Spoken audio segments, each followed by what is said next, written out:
ஆஃபருக்கு முன்னாடி என்னென்னலாம் ரெக்ரூட்டர்ட்ட பேசுனீங்களோ, அதெல்லாம் மேபி ஒரு ரெக்ரூட்டர் உங்களுக்கு வந்து ஒரு ப்ராமிஸ் குடுத்துருந்துருப்பாரு. இதெல்லாம் நான் குடுக்குறேன். இதுதான் பேஸ் சேலரி, இதுதான் உங்களுக்கு இன்சென்டிவ், இதெல்லாம் பெனிஃபிட்ஸா குடுக்குறேன்னு சொல்லியிருந்திருக்கலாம். பட் ஆனா, ஆக்சுவலா அந்த ஆஃபர் லெட்டர்ல அந்த வேர்டிங்ஸ் இருக்கிற வரையும் எந்த ப்ராப்ளமும் கிடையாது. ஏன்னா, அந்த ப்ராமிஸும் இந்த வேர்ட் டாக்குமெண்ட்டும் மேட்ச் ஆகணும். அதுதான் ரியல். பார்க்க வேண்டிய இம்பார்ட்டன்டான இன்ஃபர்மேஷன் இதுவும் ஒண்ணு தான். ஸோ சேலரி எப்ப பே பண்ணுவாங்க? அதே மாரி நம்ம சொன்ன சேலரியும் இங்கேயும் மேட்ச் ஆகுதா? அதே மாரி போனஸ் இன்சென்டிவ்ன்ற இன்ஃபர்மேஷன் குடுத்தாங்கல்ல, அது எல்லாமே மேட்ச் ஆகுதா? அப்புறம் என்ன ஸ்டார்ட் டேட்? இதுதான் ரொம்ப இம்பார்ட்டன்ட். ஏன்னா, சம்டைம்ஸ் என்ன பண்ணுவாரு ஹெச்ஆர் வந்து, அவரு அவங்களோட மேனேஜர் போடுற ப்ரெஷர்னால உங்களுக்கு முன்னாடியே டேட் ஆஃப் ஜாயின் குடுத்துருவாங்க. இல்ல, இல்ல பரவால்ல. நீங்க இந்த டேட்ல நீங்க ஜாயின் பண்ணிக்கலாம். பட் ஆனா நான் சும்மா மென்ஷன் பண்ணியிருக்கேன் அப்படின்றது எல்லாத்தையும் அக்செப்ட் பண்ணிக்காதீங்க.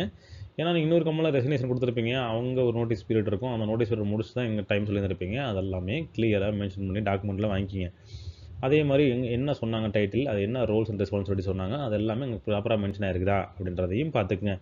ஏன்னா, வெர்பலா உங்களுக்கு ஒரு கமிட்மெண்ட் குடுத்து டாக்குமெண்ட்ல ஒரு குடுக்குறாங்க அப்படின்னா, டாக்குமெண்ட்ல இருக்கிறது தான் கன்ஃபர்மேஷனே தவிர, வெர்பலா குடுக்குற ப்ராமிஸ் கிடையாது.